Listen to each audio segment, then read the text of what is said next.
Hi everyone, Vegas film critic Jeffrey K. Howard here to talk about a documentary called He Named Me Malala. And if you don't know who Malala is, how do you say her name? All right, here we go. Yousafzai.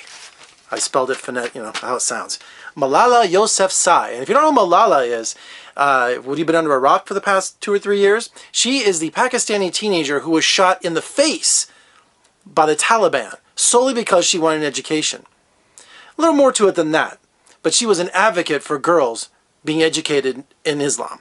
And she was very vocal about it. Her father started a school in Pakistan, and then she started to, chip off the old block. She started speaking out about how their schools were being bombed, how they were being harassed, how they were being, all kinds of horrible things happening to just a girl who wanted to learn to read and write, who wanted to learn and get an education. So she was shot in the face on a bus, went through her face, went through her shoulder, along with a couple other friends. And it was about her long, hard struggle to get the use of her face back. And it just really breaks your heart at 15 years old. But it didn't stop her. She went to England with her family, and there she's been just relentless in advocating not only for Islamic girls, but just education around the world for girls. The documentary shows her going to Kenya, shows her going to just all these different places around the world, speaking and encouraging and inspiring girls. And what's really unique about this documentary, it's from Davis Guggenheim, by the way, who gave us Inconvenient Truth and Waiting for Superman. Just an amazing documentary filmmaker, one of the best around. I like him, Michael Moore. But it also shows a side of her that we've never seen before. Because when you see her speak, she's so well-spoken, she's so determined, she's got that world leader coming out of her, just being this incredible inspiration. But then we see her at home with her brothers and with her mother and father, and she's a teenager. She's a teenage girl, and it's hysterical to watch her. Not only this is the first time I took notes in a movie in a long time, folks, because I just wanted to make sure that, there were things I didn't want to forget. And she was saying how she was in a new society and new rules. And so she's learning vocabulary. She thought she was the main smart person, in her own town and back in Pakistan. But then when she got to a Western education, she was like, wow, chemistry and biology and all these things. It really challenged her. And she's also putting up post-it notes. She wants to learn English. She wants better vocabulary. So there's a great scene where she's like, what's a cat burglar? I know what a cat is, but what's a burglar? So she is so charming to see her act like a teenager. She's looking at, on the web, and looking at Brad Pitt and looking at cricket players, and she's got these crushes, and she's blushing. And so you get to see the side of her, other than the regal statesman in the making, you get to see her being a kid. She's 17 now. I mean, she won the Nobel Peace Prize, at 17 years old, youngest person ever.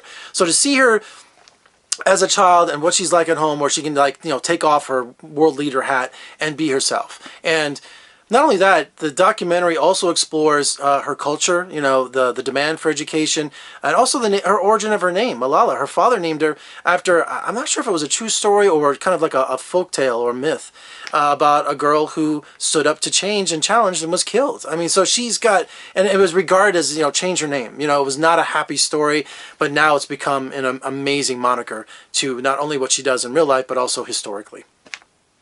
So the documentary also explores all the violence that's going on, and all of the how the Islamic extremists, walking a fine line here, Islamic extremists are trying to put down women in general. We won't go there, but just educating the next generation.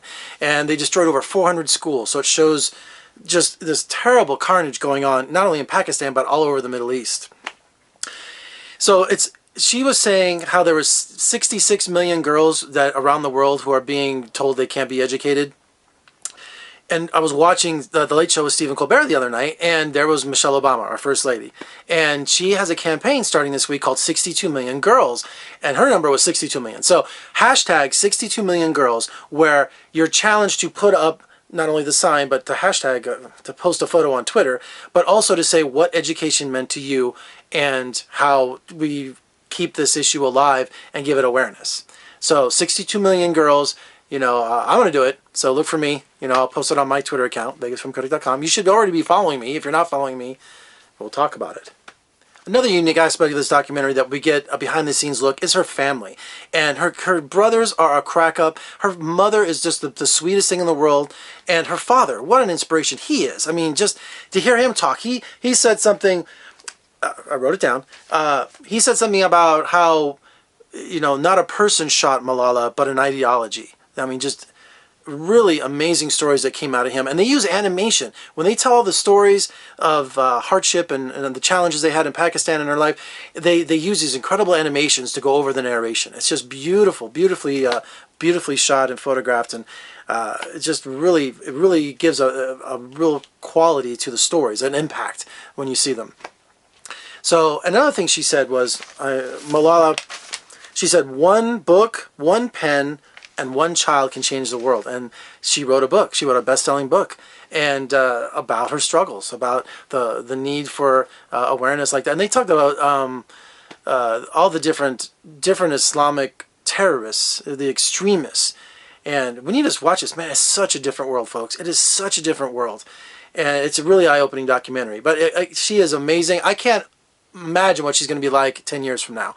But you can just see where, they have famous world leaders like a Nelson Mandela or a Gandhi, and you have to just kind of fill in what their early life is. Now we get to see where it all came from with Malala. We can see her early days and where she's going. But she's determined to go back to Pakistan, where they've said, we will kill you. Just this flat out.